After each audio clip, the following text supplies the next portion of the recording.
Hello everyone.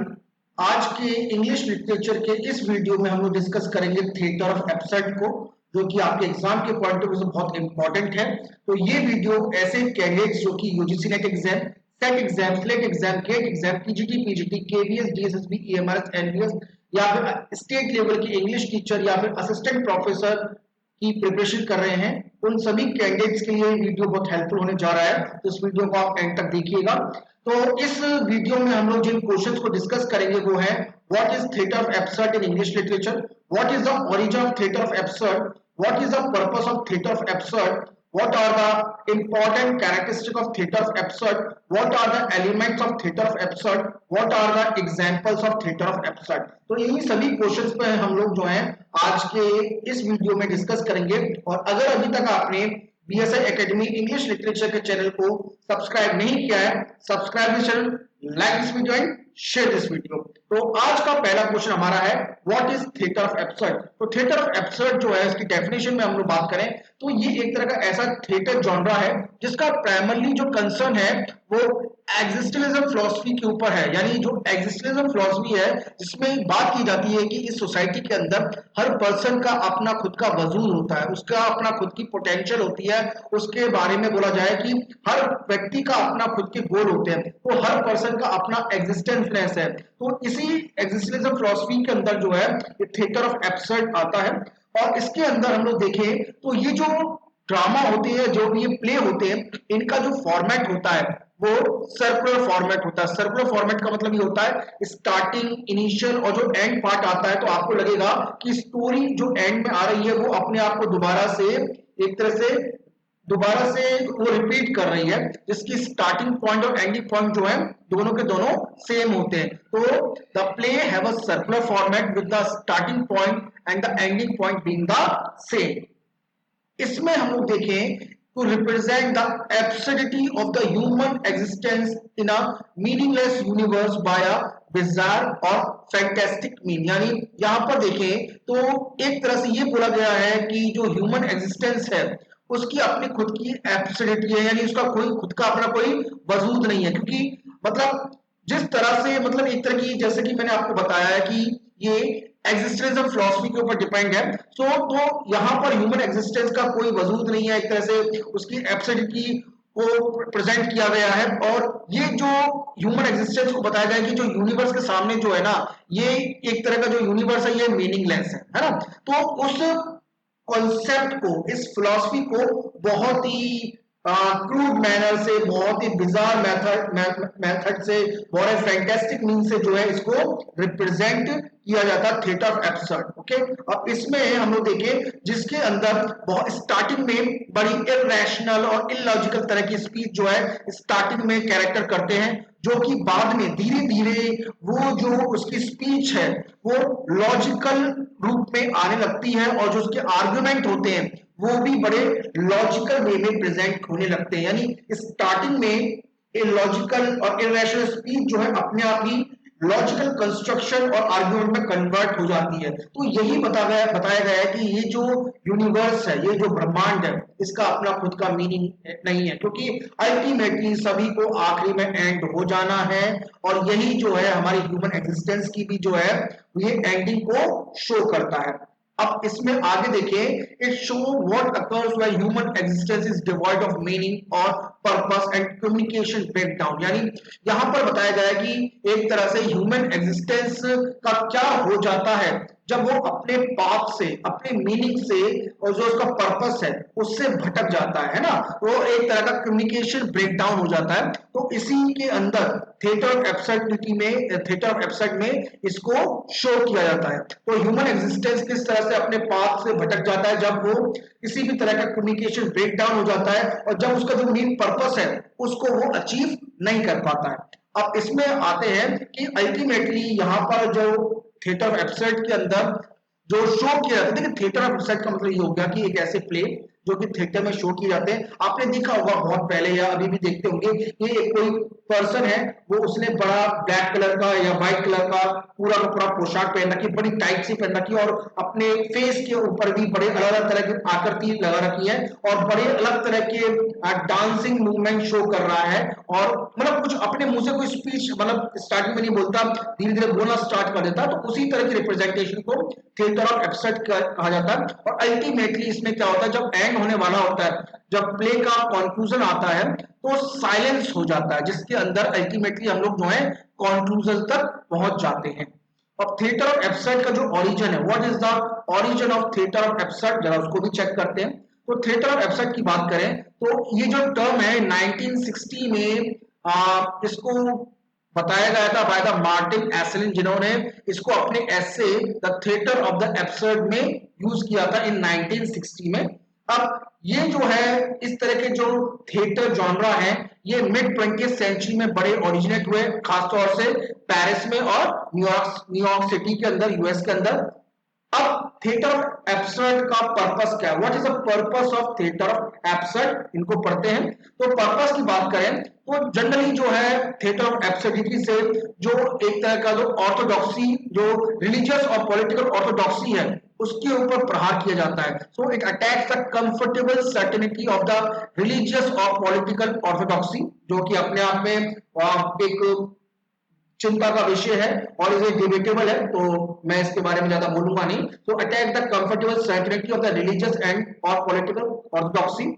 और इसी के अंदर जो है ऑडियंस को, मतलब जनरली जो ऑडियंस है वो भी किसी ना किसी रिलीजन या पॉलिटिकल पार्टी को बिलोंग करती है, तो उनको ये अल्टीमेटली जो है उनके कंफर्ट जोन से कहीं ना कहीं ये थिएटर ऑफ एब्सर्ड जो उनको हिला देता है। It aims to shock its audience out of the complacency. इसी में जो है it face to face with the harsh fact of the human situation, यानी इस तरह के प्ले के अंदर ऐसी न जाने कितनी सारी ह्यूमन सिचुएशंस आती हैं, ह्यूमन कंडीशंस आती हैं और उनके हार्श रियलिटी को जो है थिएटर और एब्सर्ड जो है ऑडियंस के सामने लेके आता है।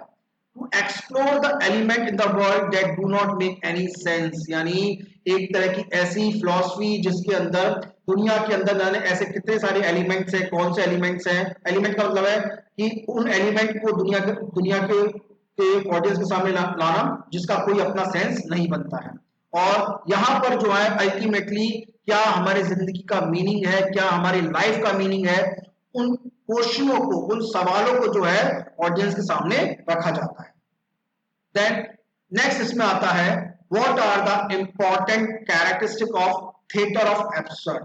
तो इसमें सबसे पहला इंपॉर्टेंट कैरेक्टरिस्टिक है communication gap among the characters. तो जो कैरेक्टर्स होते हैं उनके बीच में कहीं ना कहीं जो संवाद का ब्रेक होता है, वो कम्युनिकेशन गैप होता है, जिसकी वजह से वो अपनी और दूसरी की बातों को समझ नहीं पा रहे हैं और उन्हें क्या करना है कैरेक्टर के अकॉर्डिंग वो नहीं कर पाते हैं।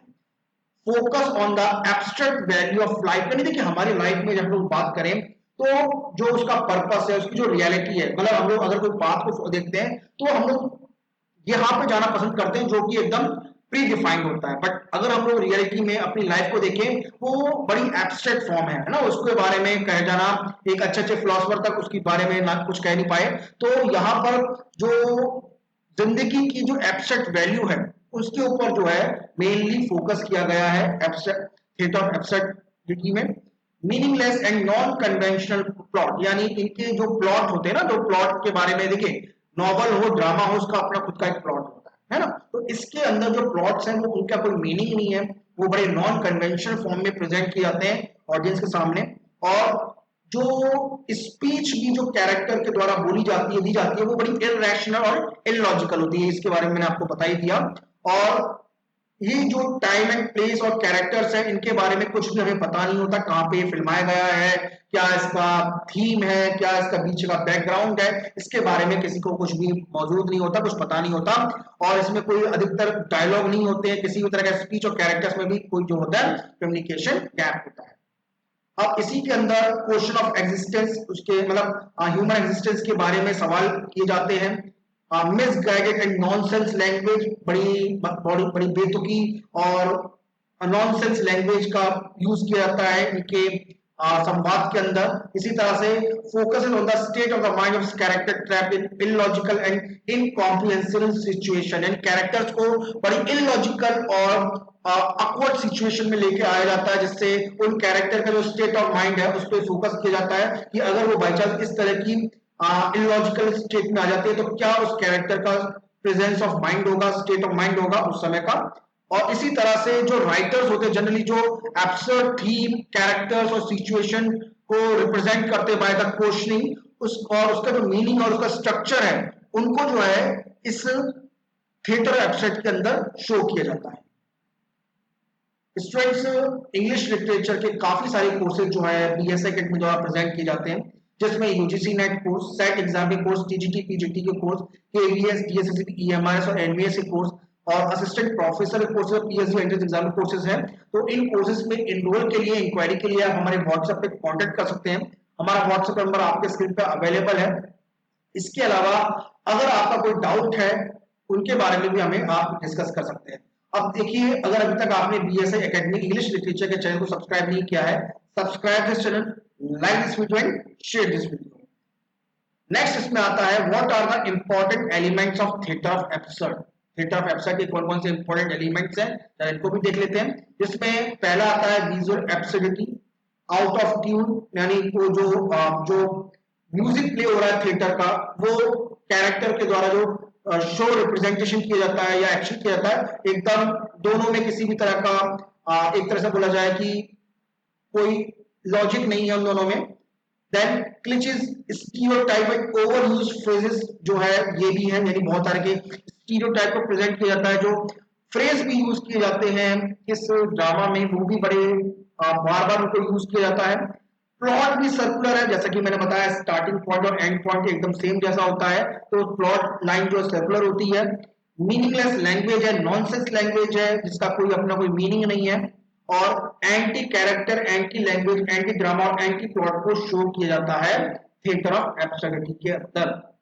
अब कुछ एग्जांपल्स जो हैं थिएटर ऑफ एब्सर्ड्स के, वो कौन कौन से हैं, what are the important examples of theatre of absurd, उनको भी देख लेते हैं।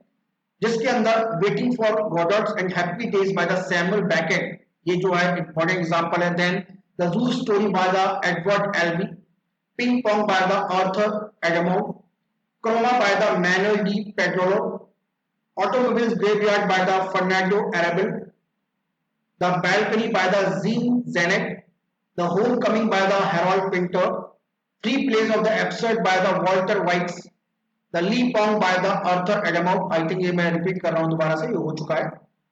50 minutes by the David lens. तो ये आपका था थिएटर ऑफ एब्सर्ड, जिसके बारे में मैंने इंपॉर्टेंट टॉपिक को आपके सामने डिस्कस किया। और अगर अभी तक आपने बीएसआई एकेडमी इंग्लिश लिटरेचर के चैनल को सब्सक्राइब नहीं किया है, subscribe this channel, like this video and share this video.